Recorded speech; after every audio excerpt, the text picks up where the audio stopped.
So hello everyone. तो आज हम बात करने वाले हैं लास्ट पार्ट ऑफ हॉर्मोन्स की। तो जितने भी और पार्ट्स हैं वो सारे के सारे मैं करा चुकी हूँ। तो तुम जाके मेरी प्लेलिस्ट में चेक कर सकते हो, वहाँ पे तुम्हें हॉर्मोन्स मिल जाएंगे। अगर वहाँ नहीं मिल रहे तो तुम वीकेंड वाली जो प्लेलिस्ट है ना, जो वीकेंड वाली जो प्लेलिस्ट है, क्योंकि ये मोस्ट ऑफ द टाइम मैंने संडे को ही तुम्हें कराया है।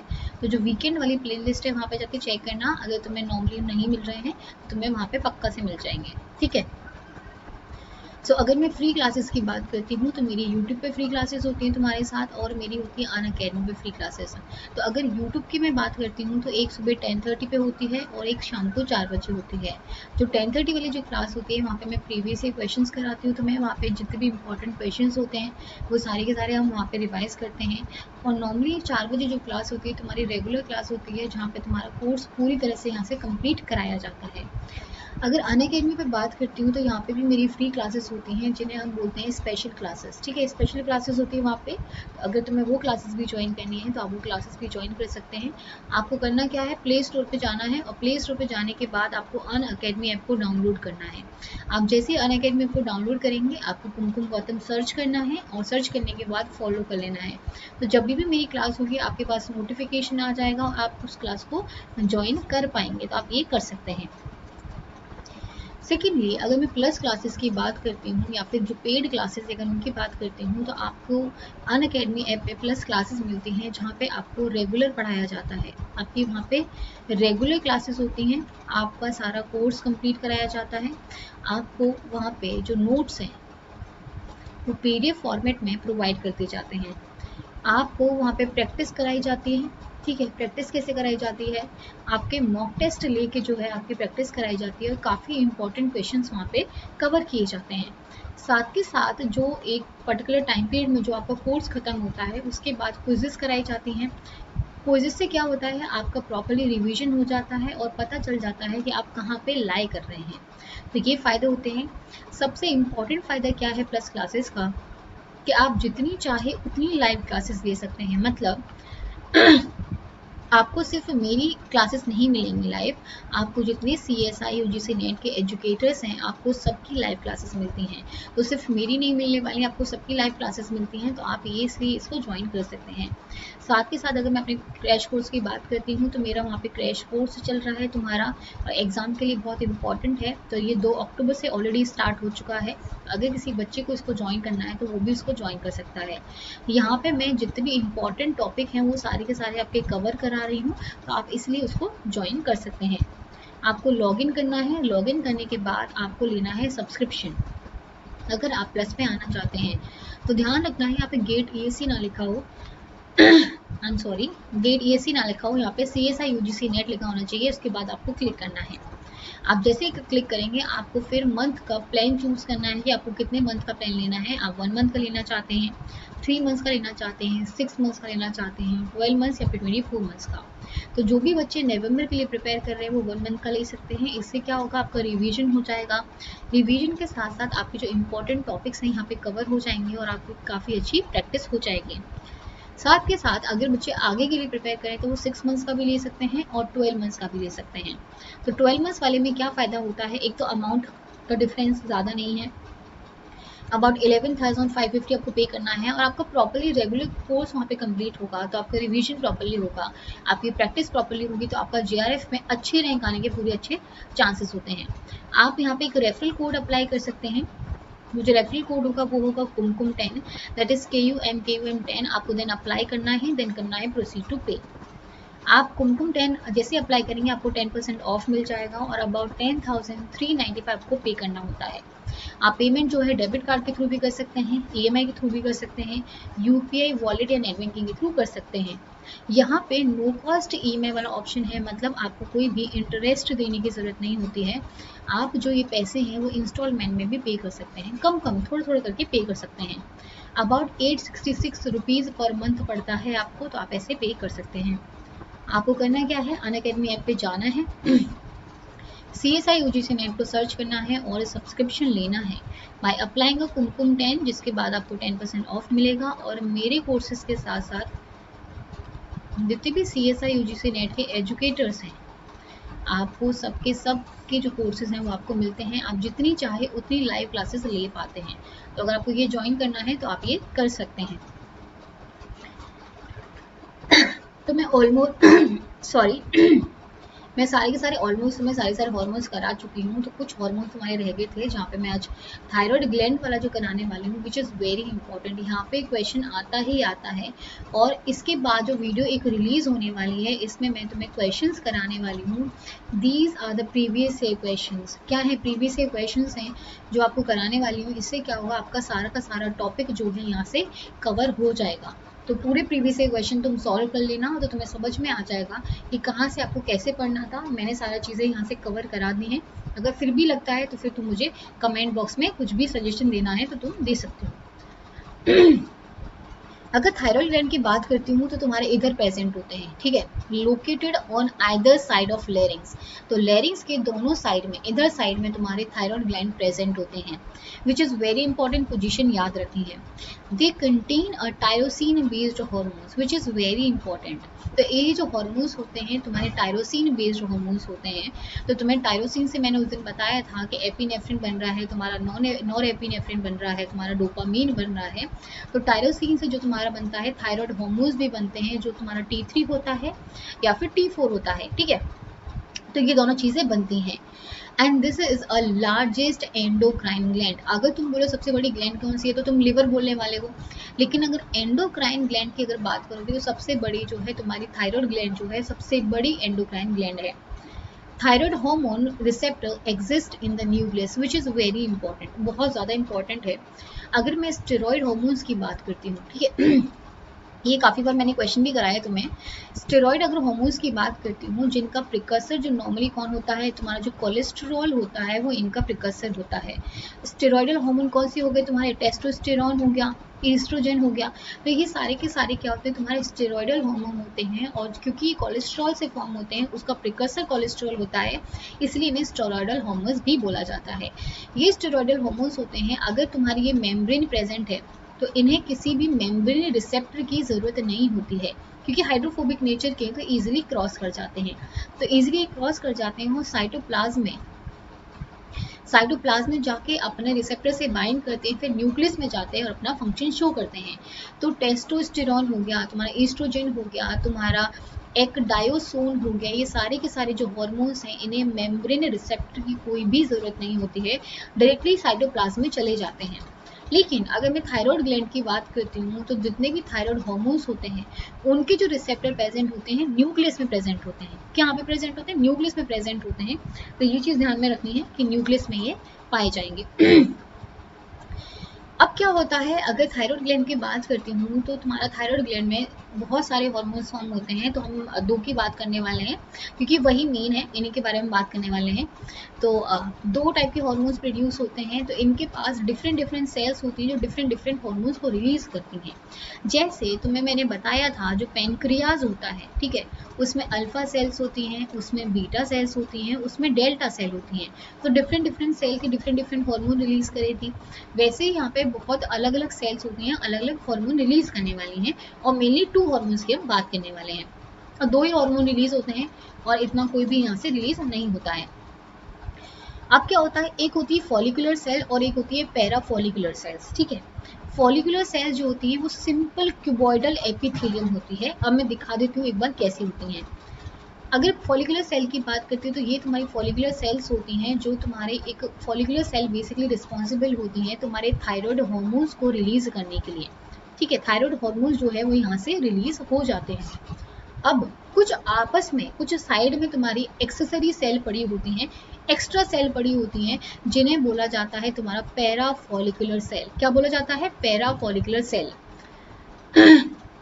तो जो फॉलिकुलर सेल है वो तुम्हारा थायराइड हार्मोन का सीक्रेशन कर रही हैं। जो पैराथायराइड और जो पैराफॉलिकुलर सेल्स हैं वो कैल्सीटोनिन का सीक्रेशन कर रही हैं, विच इज़ वेरी इंपॉर्टेंट। अब तुम्हें याद होगा जब मैंने पैराथायराइड हार्मोन पढ़ाया था, तुम्हें पैराथायराइड हार्मोन मैंने जब पढ़ाया था तब मैंने बताया था ये बिल्कुल अपोजिट काम करता है, किसके? कैल्सीटोनिन के। कैल्सीटोनिन के बिल्कुल अपोजिट काम करता है। अब कैसे काम करता है ये एक बार थोड़ा बहुत समझा देती हूँ या फिर आगे समझ लेंगे इसको यहाँ से।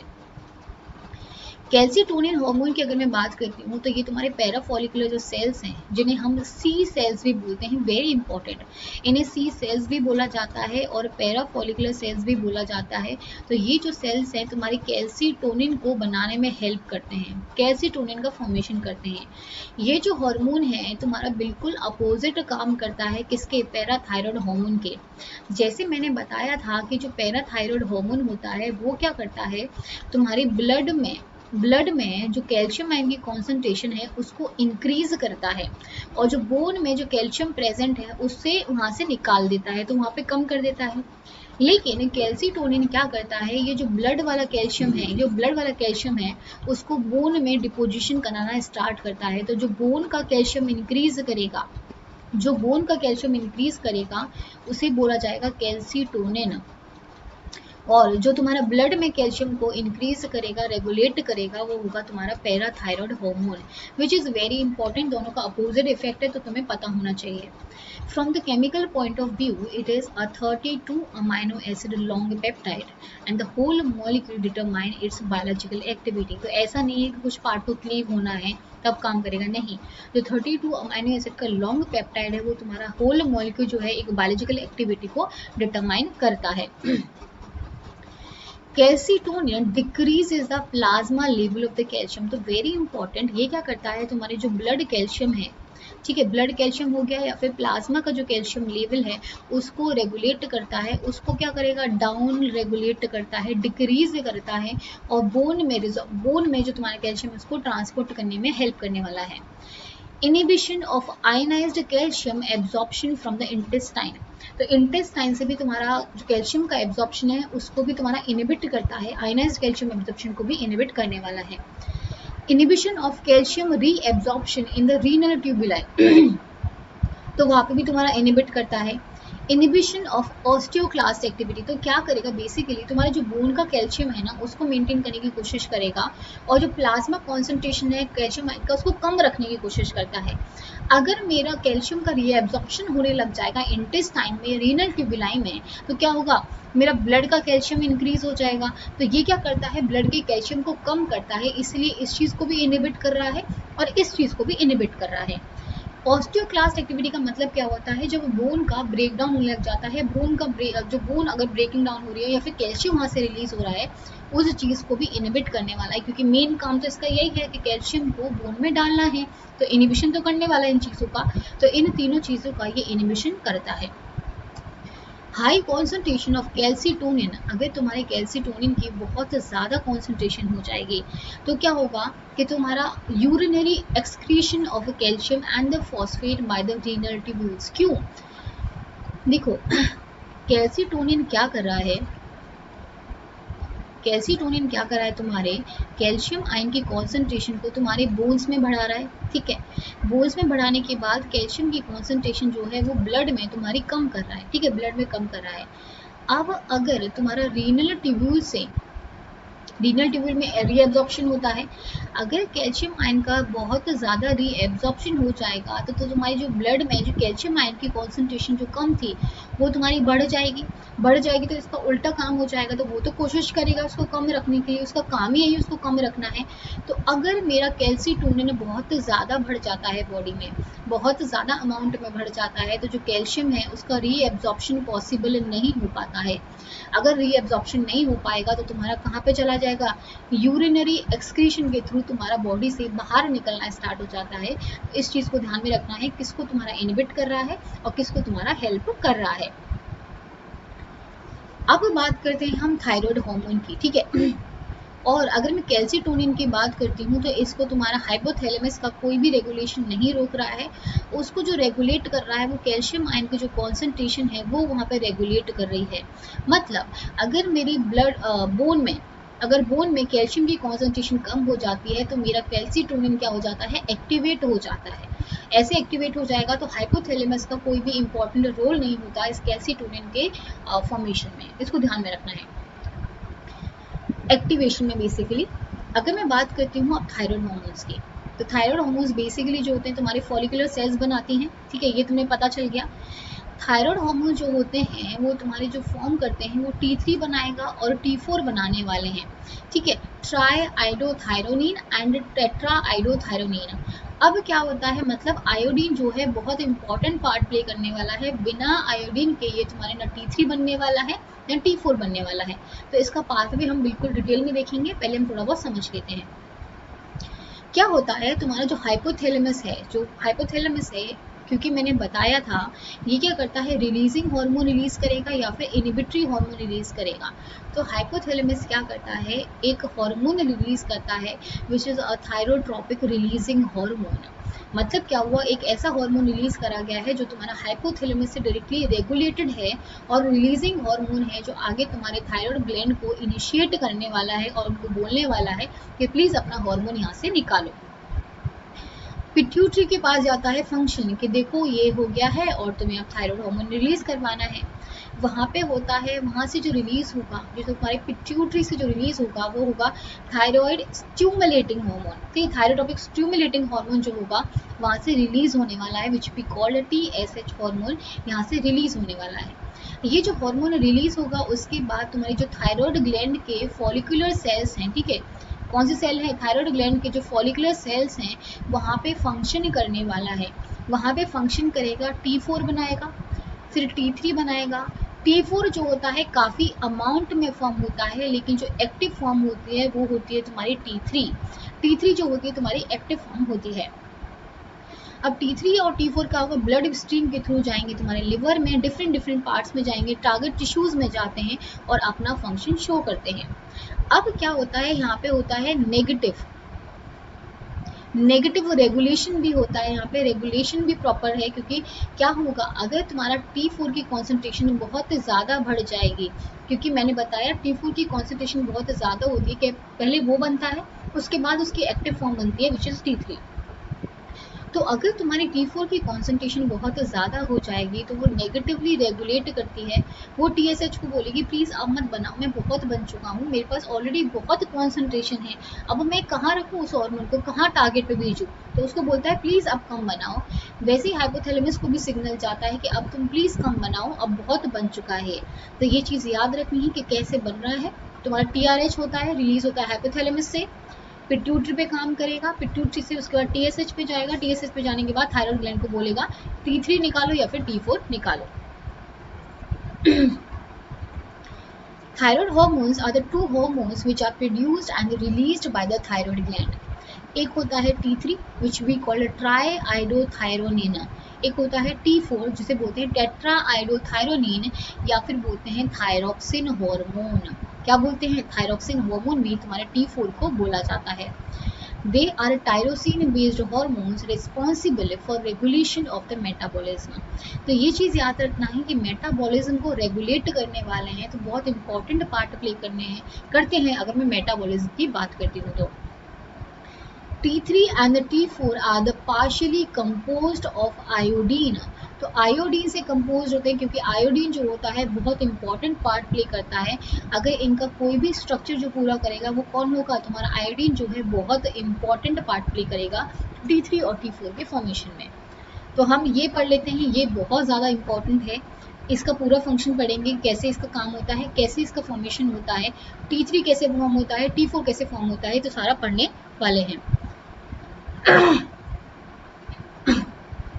अब क्या होता है तुम्हारा, जो इसको एक्टिवेट करने वाला है वो करने वाला है आयोडीन। तो अगर तुम्हारे थायराइड ग्लैंड की बात करी जाएगी तो क्या होता है, तुम्हारा आयोडीन करना, मतलब आयोडीन की कॉन्सेंट्रेशन मेंटेन होना बहुत इंपॉर्टेंट होता है, बहुत इंपॉर्टेंट होता है। क्या होता है तुम्हारे ब्लड में, मैं कलर दूसरा ले लेती हूँ, एक सेकेंड, इसमें दिखेगा नहीं वरना। यस, क्या होता है तुम्हारे ब्लड में तुम्हारा जो आयोडीन है वो यहाँ पे घूम रहा होता है, ठीक है, घूम रहा होता है। अब मुझे बनाना है T3 या T4, उसके लिए चाहिए मुझे आयोडीन, ठीक है, आयोडीन चाहिए उसके लिए। तो क्या करता है, ये मेरा जो पाथवे है, मतलब देखो ये तुम्हारे थायराइड फॉलिकुलर सेल्स हो गई, ठीक है, ये बीच वाला कोलोइडल हो गया, बीच में जो था कोलोइड हो गया, ये फॉलिकुलर सेल हो गई, और बाहर वाला क्या हो गया तुम्हारी, ये बाहर वाला जो ल्यूमन वाला पार्ट है जहाँ से ब्लड फ्लो कर रहा है वो वाला पार्ट हो गया। अब क्या होता है, आयोडीन को लेना है अंदर। अगर आयोडीन को फॉलिकुलर सेल के अंदर लेना है, उसके लिए क्या करना पड़ेगा, उसके लिए तुम्हें करना पड़ेगा सोडियम आयन की हेल्प लेनी पड़ेगी। ये क्या करेंगे, सोडियम आयन को बोलेंगे प्लीज़ आप हमारे आयोडीन को ट्रैप करवा दीजिए, क्योंकि हमें ज़रूरत है, हमें बनाना है T3 या T4 और हमसे नहीं बन पाएगा, हम अकेले काम करेंगे। तो Na पॉजिटिव और I नेगेटिव, Na पॉजिटिव और I नेगेटिव का एक सिम्पोर्टर है जो यहाँ पे काम करता है। वेरी इंपॉर्टेंट, याद रखना है, एक सिम्पोर्टर यहाँ पे काम कर रहा है। और वो कैसे काम करता है, एक्टिवली काम करता है। मतलब तुम्हारा यहाँ पे एनर्जी जो है यूज होने वाली है, बिना पैसे दिए यहाँ पे काम नहीं होने वाला है, यहाँ पे तुम्हें एनर्जी लगानी पड़ेगी। इस प्रोसेस को क्या बोला जाता है, इसको बोला जाता है आयोडाइड ट्रैपिंग। मतलब मैंने आयोडीन को ट्रैप कर लिया है, उसको पकड़ लिया है। आयोडीन और सोडियम आयन तुम्हारे अंदर आ गए। अब सोडियम आयन वापस से यहाँ पे आ गया है, कोई प्रॉब्लम नहीं है। अब हम आयोडीन पे कॉन्सेंट्रेशन करते हैं कि क्या होता है। तुम्हारा आयोडीन यहाँ पे आ गया, साथ के साथ क्या होता है, फॉलिकल सेल में एक और वहाँ पे अच्छा खासा पार्टी प्लान चल रहा है। क्या चल रहा है कि वहाँ पे एंडोप्लाज्मिक रेटिकुलम जो है एक प्रोटीन फॉर्मेशन करता है, एक प्रोटीन का फॉर्मेशन करता है, सीक्रेशन करता है, विच वी कॉल्ड थायरोग्लोबुलिन। तो थायरोग्लोबुलिन का जो सीक्रेशन होता है तुम्हारा एंडोप्लाज्मिक रेटिकुलम से होता है, और एक वेसिकल के फॉर्म में तुम्हारा आउटर साइड में वो एक्सोसाइटोसिस उसकी करा दी जाती है। तो ये एक्सोसाइटोसिस करा दी जाती है थायरोग्लोबुलिन की, कहाँ पे, फॉलिकुलर कॉलॉइड जो है। देखो कॉलॉइड वाला पार्ट कौन सा है, ये वाला जो पार्ट है मैंने तुम्हें दिखाया था ना स्टार्टिंग में। देखो ये है अंदर वाला कोलोइडल वाला पार्ट, और ये तुम्हारी जो है फॉलिकुलर सेल्स है, ठीक है। अब क्या करा देता है, उसका एक्सोसाइटोसिस करा दिया जाता है। तो जो थायरोग्लोबुलिन है तुम्हारा यहाँ पे आ चुका है, ये तुम्हारा क्या है, थायरोग्लोबुलिन है। अब मैंने आयोडीन भी पकड़ लिया है, थायरोग्लोबुलिन भी बच गया है, तो मेरा तो पूरा काम हो चुका है। अब लेकिन ट्रांसपोर्ट करना है, क्योंकि ये तो फॉलिकल सेल में है मेरा कौन, आयोडीन। आयोडीन एक नेगेटिव कंपाउंड है, तो मेरा मेम्ब्रेन तो उसको ट्रांसपोर्ट नहीं करने वाली है, मुझे उसके लिए चैनल चाहिए या फिर कुछ और प्रोटीन्स चाहिए। तो यहाँ पे जो काम करता है तुम्हारा पेंड्रिन काम करता है, ये ट्रांसपोर्टर काम करेगा, पेंड्रिन एक चैनल की तरह काम करेगा और पैसिवली ट्रांसपोर्ट करता है आयोडीन आयन को, ठीक है। आयोडीन आयन को तुम्हारा पैसिवली ट्रांसपोर्ट करता है, विच इज़ वेरी इंपॉर्टेंट। बहुत बार क्वेश्चन में आया है कि जो पेंड्रिन ट्रांसपोर्टर है वो कहाँ प्रेजेंट है। तो तुम्हारा पेंड्रिन है वो फॉलिकुलर सेल से ल्यूमन या फिर कॉलॉइड के अंदर तुम्हारे आयोडीन या फिर आई नेगेटिव को ट्रांसपोर्ट कर रहा है पैसिवली, ओके। ये तुम्हारा थायरोग्लोबुलिन हो गया, तुम्हारा ये आयोडीन नेगेटिव हो गया। अब ये जो एनायन है तुम्हारा, ये तुम्हारा किसी काम का नहीं है जब तक इसको ऑक्सीडाइज्ड ना किया जाए। तो इसको कराया जाता है, उसका प्रोसेस कराया जाता है ऑक्सीडेशन का, और वो कराता कौन है, थायराइड पर ऑक्सीडेज कराती है। क्योंकि अगर ऑक्सीडेशन का प्रोसेस कराना है तो पर ऑक्सीडेज से बेटर कौन करा सकता है, कोई करा सकता है, नहीं करा सकता है। तो आयोडीन जो आई नेगेटिव होता है, ये जो अनायन होता है उस आई नॉट में कन्वर्ट हो जाता है, विच मीन्स आई ऑक्सीडाइज्ड हो जाता है। तुम्हारा आयोडीन जो है ऑक्सीडाइज्ड फॉर्म में आ चुका है।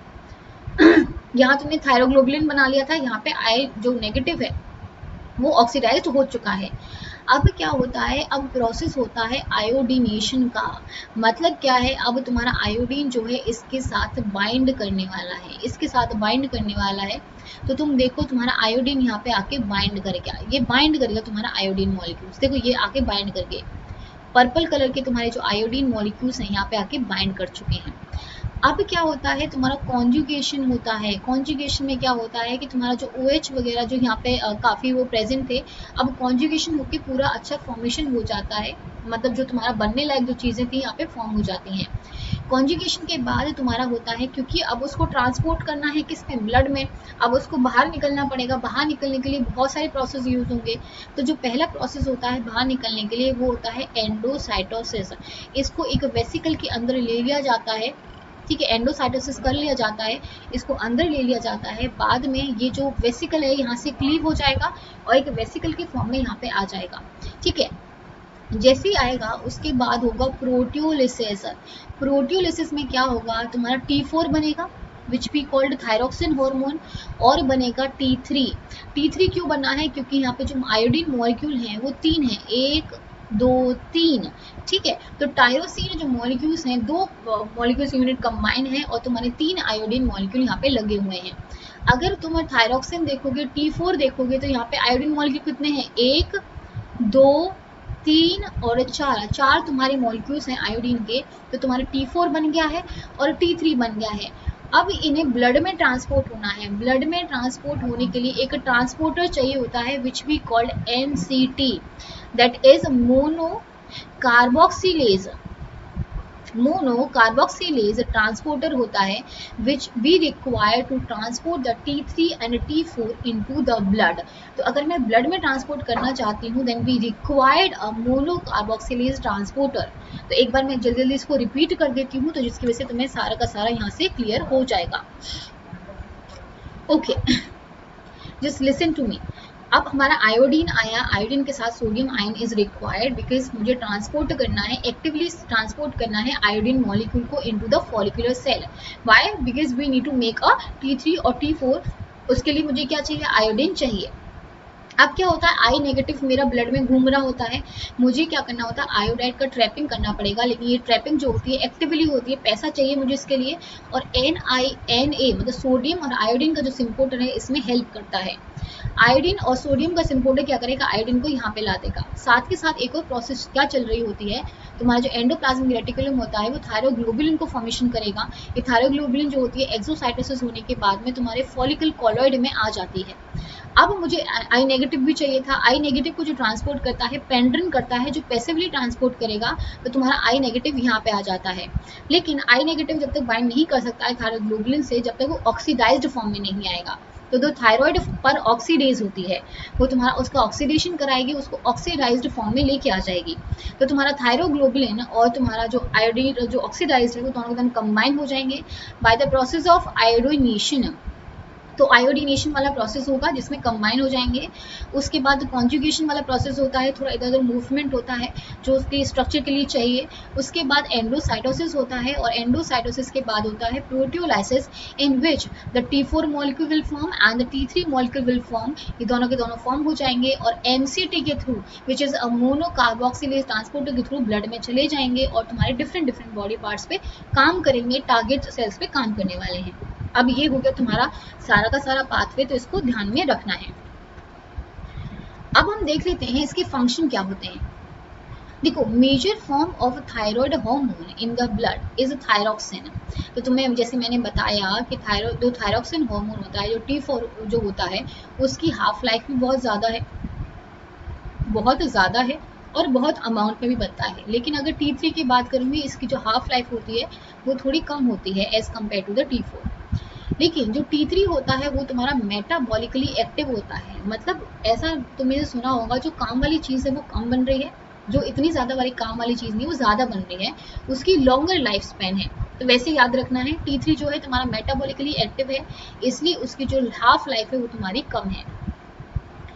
ये करते क्या है, बेसिकली तुम्हारे कार्डियक आउटपुट को इंक्रीज करते हैं। मतलब क्या हुआ, तुम्हारे हार्ट रेट को इंक्रीज करते हैं, तुम्हारे बेसल मेटाबॉलिक रेट को इंक्रीज करते हैं। मेटाबॉलिक रेट क्या होता है, बेसल मेटाबॉलिक रेट क्या होता है कि तुमने जो खाना खाया है, ठीक है, वो कितने टाइम में तुम्हारा डाइजेस्ट हुआ है, डाइजेस्ट होने के बाद कितनी तुमने एनर्जी एब्जॉर्ब करी है, तुमने कहाँ कहाँ एनर्जी लगाई है।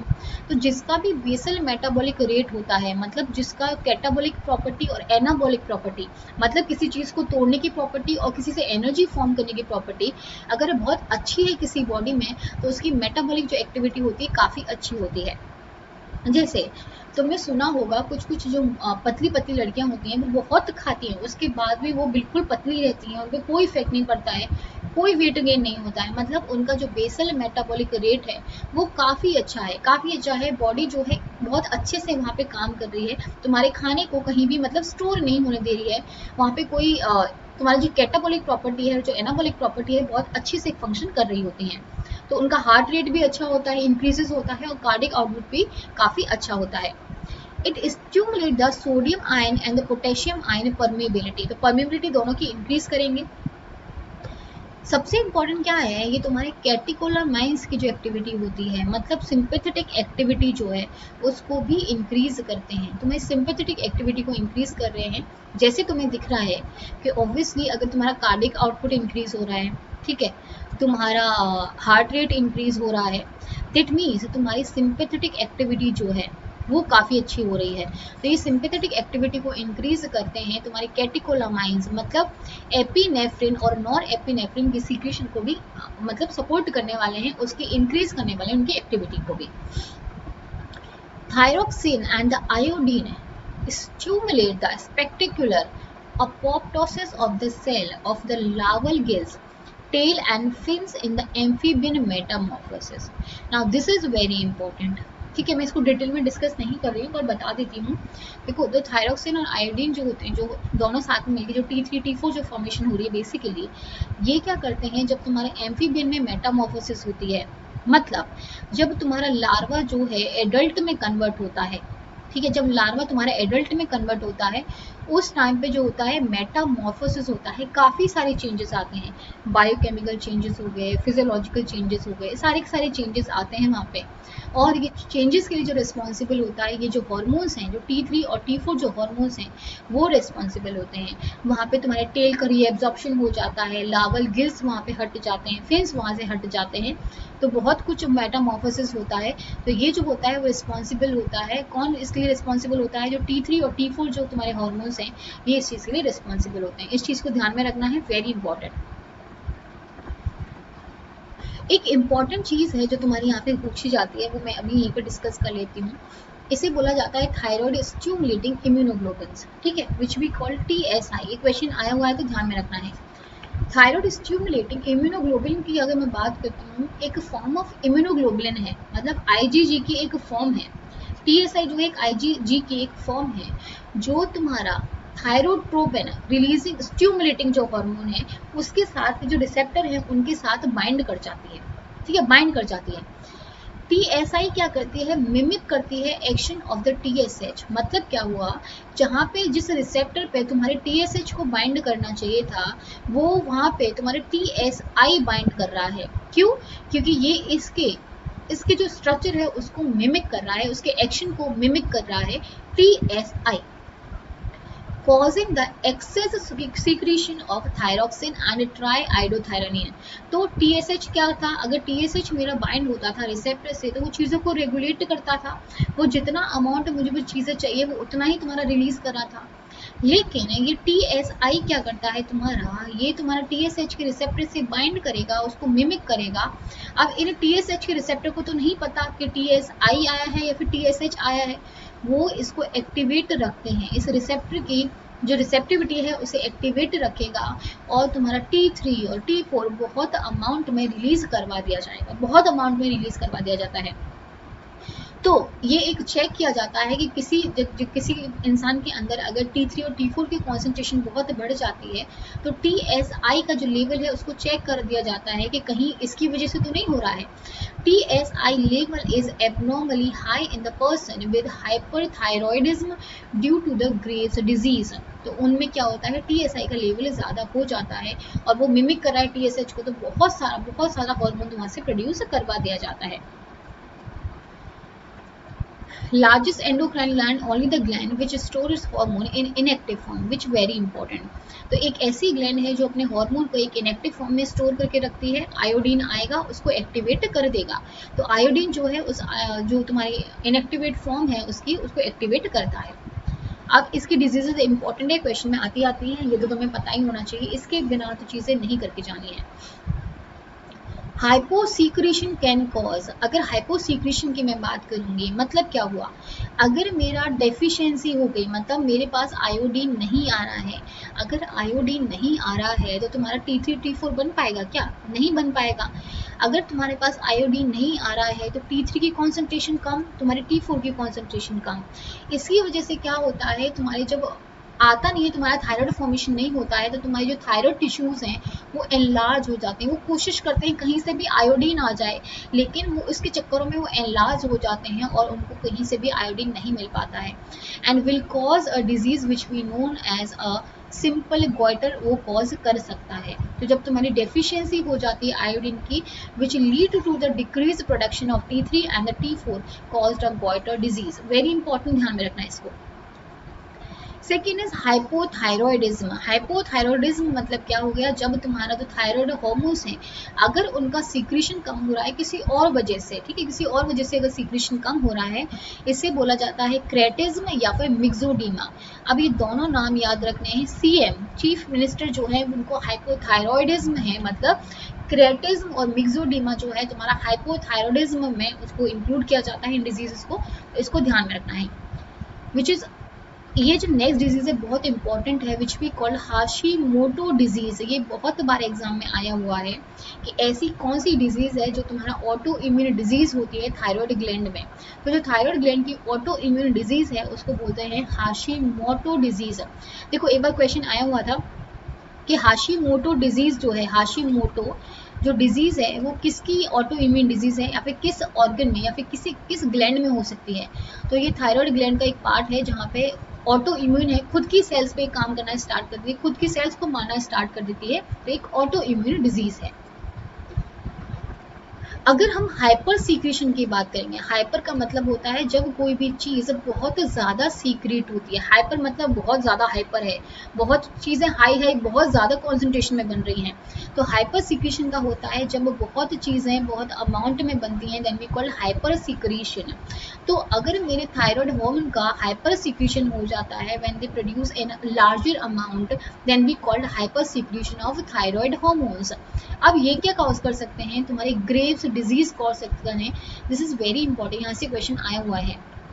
ग्रेव डिजीज कॉज कर सकते हैं, एक्सोथेल्मिक डिजीज वाइटर प्रोड्यूस कर सकते हैं, प्लमस डिजीज कर सकते हैं, which we also called toxic adenoma. Very important है, प्लमस डिजीज याद रखो और ग्रेव्स डिजीज याद रखो, यहाँ से क्वेश्चन पूरे के पूरे चांसेस होते हैं आने के, तो इस चीज को ध्यान में रखना है। अब मैं तुम्हें समझाने वाली हूँ एगडायोसोन हार्मोन, तो इसका जितना इंपॉर्टेंट पार्ट है मैं उतना ही समझाने वाली हूँ, ज़्यादा डिटेल में हम नहीं पढ़ने वाले हैं। वैसे इतना काफ़ी है, इससे ज़्यादा डिटेल में पढ़ने की ज़रूरत भी नहीं है क्योंकि तुम्हारे एग्जाम में जो आता है वो इतना ही आएगा, इससे ज़्यादा तुम्हारे एग्जाम में नहीं पूछा जाने वाला है, तो इतना ही याद रखना है। देखो एगडायोसोन जैसे मैंने तुम्हें बताया था ये एक स्टेरॉयडल हार्मोन है, ठीक है, स्टेरॉयडल हार्मोन है। अगर स्टेरॉयडल हार्मोन है तो इसका प्रिकर्सर कौन होगा, जो कोलेस्ट्रॉल होता है ये इसका प्रिकर्सर होता है। कोलेस्ट्रॉल जो होता है इसका प्रिकर्सर होता है, तो इस चीज़ को ध्यान में रखना है, अगर इसका प्रिकर्सर पूछा जाएगा तो कोलेस्ट्रॉल होने वाला है। Ecdysone is a steroidal hormone which is secreted by the prothoracic gland. तो तुम्हारी जो प्रोथोरेसिक ग्लैंड होती हैं वो तुम्हारी जो सीक्रेट करती हैं वो एगडायोसोन हार्मोन को सीक्रेट करती हैं in its active form and stimulate the metamorphosis and regulate the molting in insect। देखो क्या होता है, इंसेक्ट को बड़ा होना है, पहले वो छोटी सी थी लार्वा था, अब उसको बड़ा होना है, जो उनकी सेल होती हैं वो इतनी क्या बोलते हैं रफ होती हैं कि वहाँ से रिमूव नहीं होती। तो जैसे वो बड़े होने लग जाते हैं वो जो सेल है वो हट जाती है, वहाँ से मोल्टिंग हो जाती है और नई तुम्हारी सेल वॉल वहाँ पे आ जाती है। सेल वॉल मतलब जो भी उनके सेल होती है, जैसे इंसेक्ट्स में कोई भी सेल है तो वो उनकी वहाँ पे आ जाती है। जैसे काइटिन का फॉर्मेशन है तो वहाँ से वो रिमूव हो जाएगा, नेक्स्ट काइटिन की जो मेम्ब्रेन है वो आ जाएगी। तो ये तुम्हारा क्या होता है, इसको बोला जाता है मोल्टिंग। जो उनकी ऊपर वाली सेल मेम्ब्रेन होती है वो वहाँ से रिमूव हो जाएगी और नई वाली आ जाएगी, इसे बोला जाता है मोल्टिंग। अब मोल्टिंग में भी बहुत सारे हार्मोन काम करते हैं, बिना हार्मोनल रेगुलेशन के कोई भी मोल्टिंग नहीं हो पाती है। ओके, अगर मैं एगडायोसिन की बात करी हूँ तो एगडायोसोन का जो एक्टिव मेटाबोलाइट है, जो तुम्हारा एक्टिवली जो काम करता है उसे बोला जाता है 20 hydroxy ecdysone which we call 20E। तो 20 हाइड्रोक्सी एगडायोसोन जो होता है तुम्हारा एक एक्टिव मेटाबोलाइट है जो तुम्हारा एगडायोसोन का होता है। Very important. तो ये एगडायोसोन हार्मोन क्या करता है, तुम्हारा मोल्टिंग कराता है, मतलब लार्वा से प्यूपा में कन्वर्ट करेगा, ठीक है, बड़ी फॉर्म में आएगा, प्यूपा से उसको एडल्ट में उसका मोल्ट कराएगा और उसको एडल्ट फॉर्म करवा देगा। तो ये जो काम होता है तुम्हारे एगडायोसोन का काम होता है, विच इज़ वेरी इंपॉर्टेंट, इसको ध्यान में रखना है। नेक्स्ट आता है जुवेनाइल हार्मोन। अगर जुवेनाइल हार्मोन की मैं बात करती हूँ तो तुम्हें जो यहाँ ये जो सीक्रेट होते हैं तुम्हारे कॉर्पोरा एलेटा से सीक्रेट होते हैं, ये मैं बताऊंगी कहाँ पे कौन सी चीज़ प्रेजेंट होती है। जुवेनाइल हार्मोन का तुम्हें नाम भी समझ में आ रहा होगा, एक ऐसे हार्मोन जो तुम्हारे जुवेनाइल कैरेक्टर को, मतलब ये तुम्हारे लार्वा वाले कैरेक्टर को जो मेंटेन करके रखेंगे वो तुम्हारे होते हैं जुवेनाइल हार्मोन। ठीक है। तो जुवेनाइल हार्मोन क्या करता है, मोल्टिंग तो कराएगा, ठीक है, मोल्टिंग कराएगा, लेकिन लार्वा को लार्वा में ही रखेगा, उसको प्यूपा में कन्वर्ट नहीं होने देगा, ना उसको एडल्ट में कन्वर्ट होने देगा।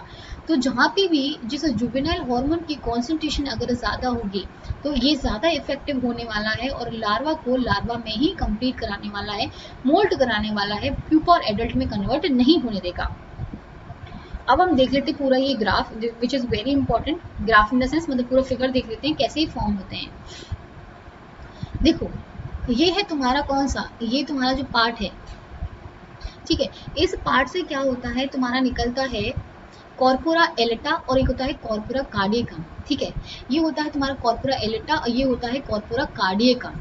अब क्या होता है, इस वाले पार्ट से तुम्हारा निकलता है प्रोथोरेसिकोट्रोपिक हार्मोन विच वी कॉल्ड पीटीटीएच, ठीक है, पीटीटीएच हार्मोन वहां से रिलीज होता है। अब प्रोथोरेसिकोट्रोपिक हार्मोन है, मतलब एक ऐसा हार्मोन जो तुम्हारे प्रोथोरेसिक ग्लैंड पे काम करने वाला है।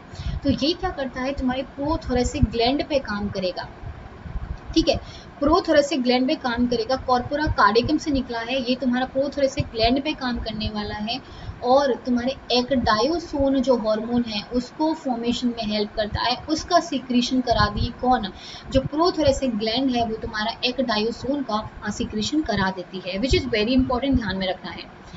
एक डायोसोन की जो तुम्हारी एक्टिव फॉर्म है विच बी कॉल्ड 20 हाइड्रोक्सी एक डायोसोन, तो ये जो है तुम्हारी एक्टिव फॉर्म है, अगर मैं बात करती हूँ किसकी, एक डायोसोन हार्मोन की, ये वाला हो गया।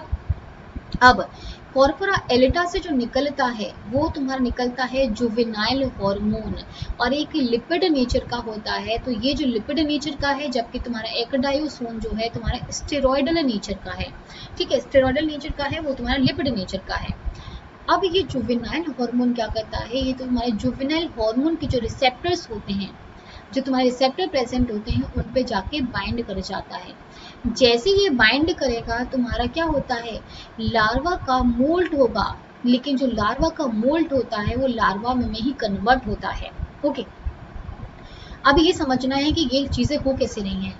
देखो जहाँ पे तुम्हारा जुवेनाइल हार्मोन का कॉन्सेंट्रेशन ज़्यादा होगा और एक डायोसोन या फिर तो बहुत कम अमाउंट में प्रेजेंट होगा, बहुत कम अमाउंट में प्रेजेंट होगा या फिर एब्सेंट होगा, उस टाइम पे क्या होने वाला है, तुम्हारा जो लार्वा का मोल्ट है, जो लार्वा है वो लार्वा में ही कन्वर्ट होने वाला है, उसका मोल्ट होने के बाद भी वो लार्वा ही रहने वाला है। तो पहला वाला देखो, तुम्हारा जुवेनाइल हार्मोन था, अगर उसकी कॉन्सेंट्रेशन ज़्यादा है और तुम्हारा जो एक्डायोसोन है या फिर तो बिल्कुल एब्सेंट है या फिर बहुत रिड्यूस्ड अमाउंट में प्रेजेंट है, तो तुम्हारा जो लार्वा है वो लार्वा का लार्वा में ही मोल्ट होने वाला है, अगर ये वाली कंडीशन है तो। सेकेंड कंडीशन पे आते हैं। सेकेंड कंडीशन का मतलब क्या हुआ कि जब तुम्हारे जुवेनाइल हार्मोन का जो काम है थोड़ा इफेक्टिव नहीं रहा, मतलब उसका कॉन्सेंट्रेशन कम आया है, वो रिड्यूस्ड फॉर्म में तुम्हारा वहाँ पे आया है, उसका इतना प्रोडक्शन नहीं हुआ जो उतना होना चाहिए था, लेकिन एक्डायोसोन ने वहाँ पे अपनी एंट्री मार ली, उसने एक्डायोसोन ने एंट्री मार ली। इस कंडीशन में क्या होता है, तुम्हारा जो लार्वा है, ठीक है, जो तुम्हारा लार्वा है उसका मोल्ड हो जाता है and it will convert into the pupa form, वो प्यूपा वाली फॉर्म में आ जाता है। तो अगर तुम देखोगे यहाँ पे 20 एक्डायोसोन ने पॉजिटिवली काम करा है, इसका जो सीक्रेशन है वो ज़्यादा हो चुका है, लेकिन जुवेनाइल हार्मोन का जो सीक्रेशन है यहाँ पे बहुत कम होगा, यहाँ पे कम हो गया, जिसकी वजह से क्या होता है, लार्वा का जो मोल्ट हो जाएगा, larva will convert into the pupa, larva जो है तुम्हारा प्यूपा में कन्वर्ट हो जाएगा। लास्ट स्टेज पे आते हैं जहाँ पे तुम्हारा जो जुवेनाइल हार्मोन का जो सिक्रीशन होता है या फिर तो बिल्कुल होगा ही नहीं, अगर होगा भी तो बहुत कम, बिल्कुल बहुत कम होगा, लेकिन एक्डायोसोन अपना पूरा फुल फॉर्म में आ जाता है, फुल फॉर्म दिखा देता है अपना, और एक्डायोसोन क्या करता है, 20 एक्डायोसोन क्या करेगा, तुम्हारे प्यूपा को कन्वर्ट कर देगा, उसकी मोल्टिंग करा देगा, मोल्टिंग कराने के बाद it will convert into adult में इसको कन्वर्ट करा दिया जाएगा। तो ये जो हार्मोन्स होते हैं यहाँ पे इतना सारा काम करते हैं। एक सेकेंड, तो एक बार पूरा रिपीट करवा देती हूँ। तो याद रखना है एगडायोसिन की जो एक्टिव फॉर्म है ये वाली है। जुवेनाइल हार्मोन जो है तुम्हारा कॉर्पोरा एलेटा से फॉर्म हो रहा है, और जबकि कॉर्पोरा कार्डियकम से जो तुम्हारा एगडायोसिन का फॉर्मेशन हो रहा है। याद रखना है पीटीटीएच हार्मोन रिलीज होगा, ये रिलीज होने के बाद तुम्हारे प्रोथोरेसिक ग्लैंड पे काम करने वाला है। यहाँ पे काम करने के बाद एगडायोसोन रिलीज होने वाला है। एगडायोसोन रिलीज होगा, तुम्हारा क्या होगा 20 हाइड्रोक्सी एगडायोसोन जो है एक्टिव फॉर्म जो है यहाँ पे एक्टिवेट हो जाएगी। ठीक है, अब दूसरी साइड में क्या हो रहा है, तुम्हारा जुवेनाइल हार्मोन फॉर्मेशन हो रही है। ये जुवेनाइल हार्मोन जो जुवेनाइल हार्मोन होता है वो क्या करता है, अगर हायर कॉन्सेंट्रेशन में है और 20 एगडायोसोन तुम्हारी कम कॉन्सेंट्रेशन में है, उस टाइम पे क्या होगा, तुम्हारा जो लार्वा है वो तुम्हारा लावा में ही रहेगा। लेकिन अगर तुम्हारा एगडायोसोन का सीक्रेशन ज़्यादा हो गया और तुम्हारा जुवेनाइल हार्मोन का सीक्रेशन अगर कम हो जाता है, उस टाइम पे क्या होता है, तुम्हारा यहाँ पे लार्वा से प्यूपा में मोल्ड हो जाता है। लेकिन लास्ट स्टेज ऐसी आती है जहाँ पे एगडायोसोन का सीक्रेशन ज़्यादा हो जाएगा और जुवेनाइल हार्मोन का सीक्रेशन तुम्हारा बिल्कुल नहीं होगा या फिर बहुत रिड्यूस्ड फॉर्म में होगा। वहाँ पे pupa will convert into the adult, pupa will convert into the adult. तो इस चीज़ को याद रखना है, दिस इज वेरी इंपॉर्टेंट, इसको बिल्कुल दिमाग में रखना है। सो ये तुम्हारे हार्मोन्स कंप्लीट हो गए। इसके बाद जो वीडियो आने वाली प्रीवियस ईयर क्वेश्चंस की आने वाली है तो उसको भी देख लेना, तो तुम्हारा सारा यहाँ से कवर हो जाएगा। सो अगर आपको फ्री क्लासेस लेनी है तो आप अनअकैडमी पे भी ले सकते हैं। तो आपको कुमकुम गौतम सर्च करना है और सर्च करने के बाद अनअकैडमी पे करना है, प्ले स्टोर पे जाना है और अनअकैडमी ऐप को डाउनलोड करना है, कुमकुम गौतम सर्च करना है और फॉलो कर लेना है। तो जब भी मेरी क्लास होगी आपके पास नोटिफिकेशन आ जाएगा और आप उस क्लास को ज्वाइन कर पाएंगे। अगर मैं प्लस क्लासेस की बात करती हूँ तो ये भी तुम्हारी अनअकैडमी पे होती हैं। ये जो प्लस क्लासेस होती हैं तुम्हारे लिए काफ़ी फ़ायदा क्रिएट करने वाली होती हैं, क्योंकि यहाँ पे आपको रेगुलर क्लासेस प्रोवाइड करी जाती हैं, आपका सारा कोर्स कंप्लीट कराया जाता है, आपको जो नोट्स हैं वो पीडीएफ फॉर्मेट में प्रोवाइड कर दिए जाते हैं। आपको अगर मैं बात करती हूँ तो मेरा जो कोर्स है वो 2 अक्टूबर से जो चल रहा है क्रैश कोर्स, आप उसको भी ज्वाइन कर सकते हैं। आपके यहाँ पे मॉक टेस्ट कराए जाते हैं, क्विजेस कराई जाती हैं, आप जितनी चाहे उतनी लाइव क्लासेस ले पाते हैं, अनलिमिटेड एक्सेस हो जाती है। अगर आपको प्लस में आना है तो आपको क्या करना है, उसके लिए सब्सक्रिप्शन लेना पड़ेगा। CSI UGC नेट को सर्च करना है और यहाँ पे क्लिक करना है। आप जो सब्सक्रिप्शन है वो 1 मंथ का भी ले सकते हैं, 3 मंथ्स का भी ले सकते हैं, 6, 12 या 24 मंथ्स का भी ले सकते हैं। तो जो भी बच्चे अभी नवंबर के लिए प्रिपेयर कर रहे हैं वो 1 मंथ का ले सकते हैं, और जो भी 6 या 12 मंथ्स के लिए प्रिपेयर कर रहे हैं 12 मंथ्स का ज़्यादा बेटर है, क्योंकि ज़्यादा अमाउंट नहीं है, अबाउट 11,550 आपको पे करना होता है। उसमें भी आप एक रेफरल कोड अप्लाई कर सकते हैं। वो जो रेफरल कोड होगा वो कुमकुम 10 होगा, आपको अप्लाई करना है, देन करना है प्रोसीड टू पे। आपको इंस्टेंट 10% ऑफ मिलने वाला है अगर आप कुमकुम 10 अप्लाई करते हैं।